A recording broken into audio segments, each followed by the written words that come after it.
नमस्कार, मैं कमलेश कबीर आपका एक बार फिर स्वागत करता हूं इस नए एपिसोड में। आज के इस एपिसोड में हम बात करेंगे विपक्ष के बजाय शत्रु पक्ष की, क्योंकि विपक्ष एक जमाने में हुआ करता था, लेकिन इस वक्त विपक्ष जो है वो पूरे तरीके से शत्रु पक्ष की भूमिका में आ गया है। और जब हम शत्रु पक्ष की बात करते हैं तो अब सवाल यह भी उठता है कि आखिर किसका शत्रु। तो विपक्ष अपने आप को प्रधानमंत्री नरेंद्र मोदी का तो शत्रु मानता ही मानता है, लेकिन विपक्ष अपना खुद का भी जो है वो शत्रु बनता चला जा रहा है। अब कैसे, हम क्यों इसकी बात कर रहे हैं और ये चर्चा का विषय क्यों है? ये इसलिए है कि 16 घंटे की चर्चा के बाद आखिर लोकसभा में ऑपरेशन सिंदूर पर जो बहस हुई उससे इस देश को क्या मिला। अब आप अगर इसको खोजोगे तो आपको मिला क्या? वही बातें जो है वो दोहराई गई जो पहले से पब्लिक डोमेन में थी और हर व्यक्ति के मोबाइल में वो चीजें सर्कुलेट कर रही है। तो फिर आखिर विपक्ष ने इस तरीके की, हम कह सकते हैं कि बहस के लिए भारतीय जनता पार्टी और नरेंद्र मोदी को चुनौती क्यों दी? फिर दूसरा, आपने एक कहावत सुनी होगी, और अगर नहीं सुनी तो मैं बता देता हूं कि एक व्यक्ति था। हालांकि जब मैं राजस्थान से हूं तो राजस्थान में इसको जो है वो जाटों के साथ जोड़कर देखा जाता है कि किसी जाट से जो है वो ये पूछा गया कि 16 का टेबल जो है वो सुना हुआ, 16 का पहाड़ा। तो उसने 16 एकम 16 और 16 दूनी 8, ये एक कहावत जो है वो एक प्रचलित सी कहावत है, वास्तविकता से तो इसका कोई लेना देना नहीं है। अब ऐसे में कुछ लोग जो इसको सुन रहे थे वो उस व्यक्ति से उलझ जाते हैं और वो कहते हैं कि 16 दूना जो है वो 32 होता है, 8 नहीं होता। तो बोलता है कि नहीं, 8 ही होता है। तो फिर शर्त लग जाती है, और शर्त ये लगती है कि जो ये शर्त हारेगा उसको पूरे गांव को जो है वो भोज देना पड़ेगा, खाना खिलाना पड़ेगा। तो फिर कोई गणितज्ञ आ जाता है, विद्वान आ जाता है मैथमेटिक्स का, पंचायत उससे पूछती है तो वो बोलता है कि 16 दूना 32 होती है। तो वापस जो है वो व्यक्ति अड़ जाता है कि नहीं, 8 ही होता है और मैंने भी पढ़ा है, मैं इसको साबित कर दूंगा। तो एक दिन जो है वो तय किया जाता है, एक समय तय किया जाता है कि उस दिन जो है वो ये बहस होगी, जो हारेगा वो गांव को भोज देगा।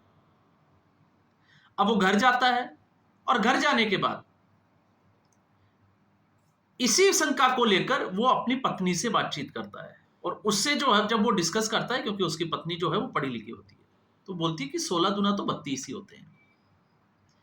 अब वह व्यक्ति जो था वो खुद से भी ज्यादा अपनी पत्नी पर भरोसा करता था। तो वो अपनी पत्नी से बोलता है कि ठीक है, अगर तू बोल रही है कि 16 दूना 32 होता है तो पक्का जो है वो 32 ही होता होगा, लेकिन फिर भी मैं जो है वो जीतूंगा। तो वो पूछती है कैसे? बोला मैं एक्सेप्ट ही नहीं करूंगा कि 16 दूना 32 होती है, मैं तो यही कहूंगा कि नहीं, 16 दूना 8 ही होती है। तो कल आपने देखा कि कहीं भी जो सेना के ऊपर, या हम कहें कि प्रधानमंत्री नरेंद्र मोदी से या केंद्र सरकार से जो सवाल पूछ रहे थे और जिस तरीके से जवाब दिया गया, और उसमें प्रमुखतया कौन से सवाल थे? एक फाइटर जेट को लेकर था, और राहुल गांधी ने तो डिक्लेयर भी कर दिया कि 5 फाइटर जेट जो है वो विमान गिरे थे। अब आप सोचकर देखिए, आप कह क्या रहे हो? एक तरफ आप कह रहे हो कि चाइना जो है वो सैटेलाइट के थ्रू आपकी जो सारी जानकारी थी खुफिया, वो पाकिस्तान को प्रोवाइड करा रहा था। तो चाइना के सैटेलाइट, यूएस से उसके ऊपर नजर लगाया हुआ था, तो कहीं कोई फाइटर जेट गिरता हुआ रडार में आया?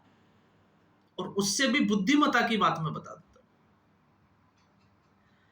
हूं। जब गौरव गोगोई को खड़ा किया गया बोलने के लिए, अब गौरव गोगोई को दिया गया मौका, प्रियंका वाड्रा को दिया गया, कुछ ऐसे लोगों को दिया गया, और यह दिखाने की कोशिश की गई कि हमने बोलने के लिए जो है वो SC ST को आगे किया, ओबीसी को आगे किया। बहुत अच्छा होता, यही मौका जो है वो शशि थरूर और मनीष तिवारी को दिया जाता। और मैं ऐसा इसलिए नहीं कह रहा कि वो डेलीगेशन में शामिल थे और कांग्रेस पार्टी के खिलाफ थे, नहीं, मैं इसलिए कह रहा हूं क्योंकि मनीष तिवारी और शशि थरूर ये वो व्यक्ति है, मंझे हुए वक्ता है कि वो कांग्रेस पार्टी की नैया पार भी लगा देते।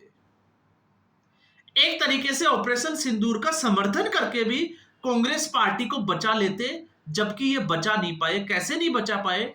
गौरव गोगोई ने जब ये कहा, आपने वो देखा ही होगा सारा, जब तथ्य सामने रखने की कोशिश की,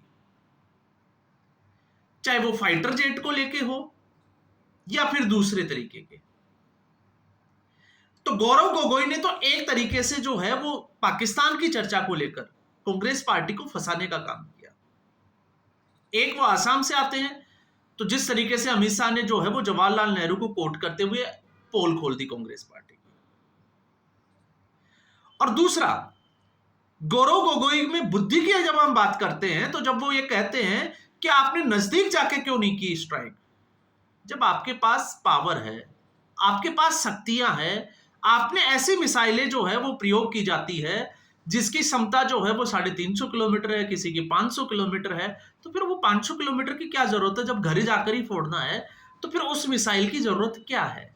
ये है इनका नॉलेज। जब आप घर बैठे बैठे 200 किलोमीटर दूर मिसाइल जो है वो मार सकते हो, तो आपको वहां जाने का रिस्क लेने की क्या जरूरत है? और फिर उससे बड़ा सवाल यह है कि जब एक तरफ गौरव गोगोई ये कहते हैं कि हमारे फाइटर जेट वहां तक क्यों नहीं गए, वो तो सीमा के, अपनी सीमा के ऊपर से ही अटैक क्यों किया, तो जब गए ही नहीं तो फिर गिरे कैसे? अब आप खुद सोचकर जो है वो एक बार अंदाजा लगाइए। तो ये कांग्रेस पार्टी का हाल है। और फिर उससे बड़े, अगर हम थोड़ा और इसको आंकलन को समझे, तो कांग्रेस पार्टी ने जब जब भारतीय जनता पार्टी के खिलाफ जो रणनीति बनाई है, उस रणनीति का केंद्र रहा है प्रधानमंत्री नरेंद्र मोदी। तो प्रधानमंत्री नरेंद्र मोदी की पिच पर जाकर अगर कांग्रेस पार्टी खेलेगी तो क्या लगता है वो जीत जाएगी? नींद में भी वो जो है वो अगर ऐसा सोचती है तो फिर वो अपनी ही पार्टी को जो है वो नीचे उस अस्त्र तक लेके जा रही है जिसके जो है वो उन्होंने कल्पना भी नहीं की होगी। और इसका बेस्ट एग्जांपल मैं आपको दे सकता हूं इससे पहले तथ्यों के साथ। 2001 से 2014 तक नरेंद्र मोदी गुजरात के जब मुख्यमंत्री थे, तो इस देश में गुजरात मॉडल की चर्चा होती थी।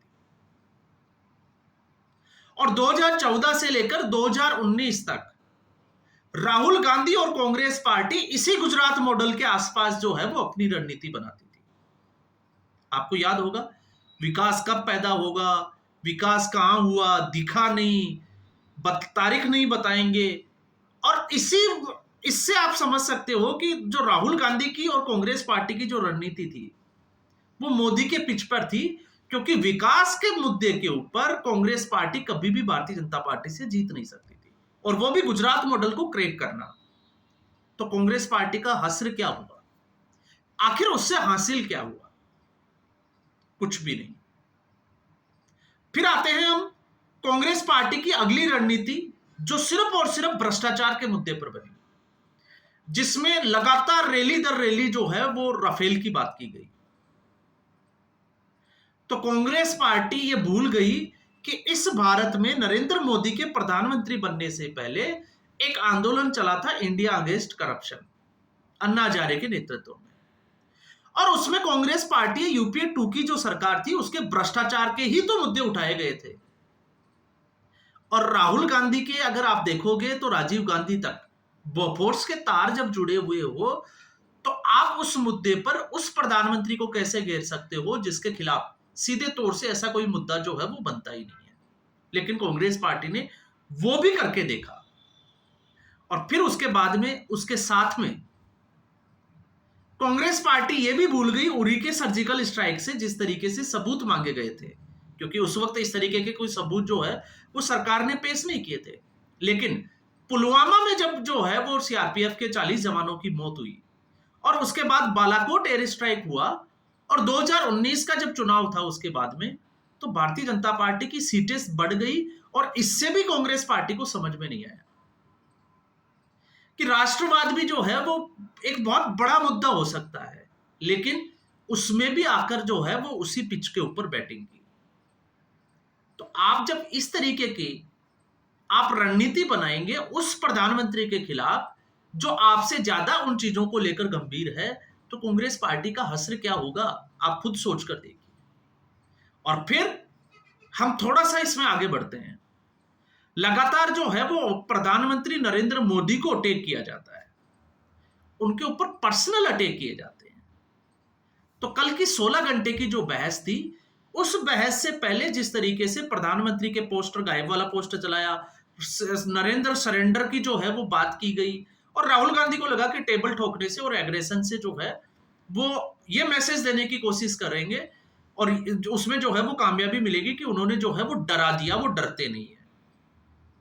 आपने डराया नहीं। आप जब पर्सनल अटैक करते हो तो आप ये कैसे उम्मीद कर सकते हो कि सामने वाला व्यक्ति जो है वो चुप बैठेगा, जबकि उसके बाद उसके पास में आपसे ज्यादा मसाला है। अब जब मैं ये कहता हूं तो आप देखिए, कांग्रेस पार्टी सावरकर को लेकर हमलावर होती है और सावरकर को हर जगह जो है वो अपमानित करती है।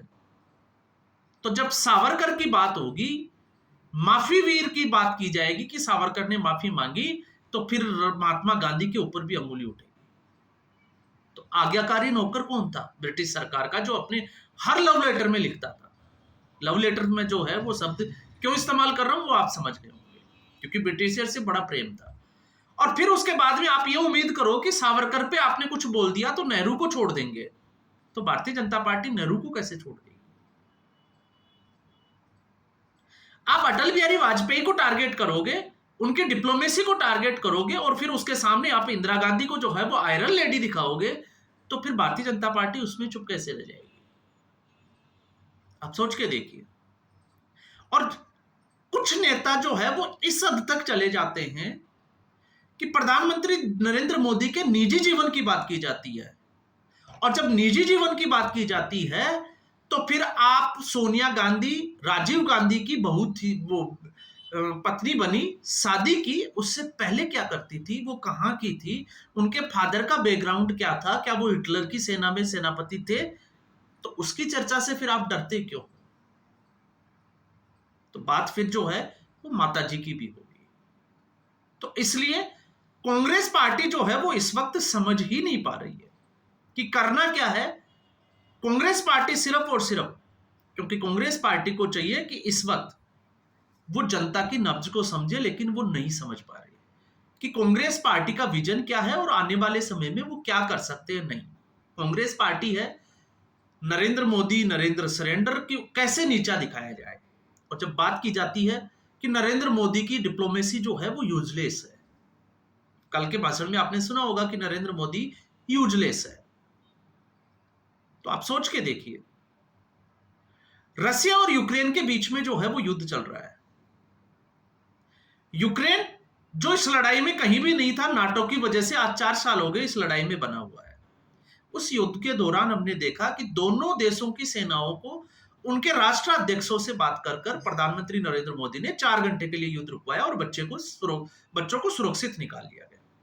थोड़ा उससे आगे बढ़ते हैं। अमेरिका और नाटो के जो देश थे उन्होंने सैंक्शन लगा दिए। रूस से तेल कोई नहीं खरीदेगा, लेकिन भारत ने इसके बावजूद रूस से तेल खरीदा। और उसी नाटो के जो सदस्य देश थे, यूरोपियन कंट्रीज, उनको रिफाइन करके वो तेल बेचा गया। इससे अच्छा डिप्लोमेसी का एग्जाम्पल आपको कहां मिलेगा? फिर उसके बाद में जब नरेंद्र मोदी कनाडा की यात्रा पर थे, तो उस वक्त डोनाल्ड ट्रंप का फोन आया और उनको अमेरिका इनवाइट किया, लेकिन नरेंद्र मोदी नहीं गए। और जब ये पाकिस्तान की बात करते हैं कि पाकिस्तान को लेकर अमेरिका इस तरीके की बात क्यों करता है, तो हमने पहले भी बात की थी। अमेरिका का इतिहास रहा है, इससे पहले उसने अफगानिस्तान की जमीन का इस्तेमाल किया दूसरे देशों के खिलाफ। क्योंकि ऐसा तो है नहीं कि अमेरिका जो है वो एशियन कंट्रीज में, वेस्टर्न जो कंट्री है वो एशिया वाले या ईस्टर्न कंट्रीज में आकर वहां से उड़ान भरे और यहां लड़के वापस चला जाए। तो उसको यहां पर जमीन चाहिए। पहले अफगानिस्तान का इस्तेमाल किया। अभी आपने देखा इजराइल और ईरान, जब दोनों देश आमने सामने थे तो मजबूरी थी अमेरिका की पाकिस्तान का साथ खड़े होने की, पाकिस्तान को अपने साथ करने के लिए, एक चाइना को दूर करने के लिए, जो चाइना जो है वो सबसे बड़ा प्रतिद्वंदी है, भारत से पहले उसका नंबर आता है, भारत का तो खैर नंबर जो है वो उसके बाद आता है। तो ऐसी स्थिति में, और दूसरा, जब हम नूर खान एयरबेस की बात करते हैं तो एक पाकिस्तानी ही जर्नलिस्ट है, उन्होंने पहले ही जो है वो दावा किया था कि इसके ऊपर अमेरिका की जो सेना है उसका कब्जा है। क्यों है? क्योंकि यहां पर परमाणु हथियार जो है वो सुरक्षित रखे गए हैं, उसमें अमेरिका के भी, और यहां पर अमेरिका के जो फाइटर जेट है वो बहुत समय से देखे जा रहे हैं। तो ऐसी स्थिति में आपने देखा होगा, जब 9 ठिकानों के ऊपर, आतंकवादी ठिकानों के ऊपर बमबारी की गई, तब तक अमेरिका बिल्कुल चुप था, ऐसा कोई स्टेटमेंट नहीं था।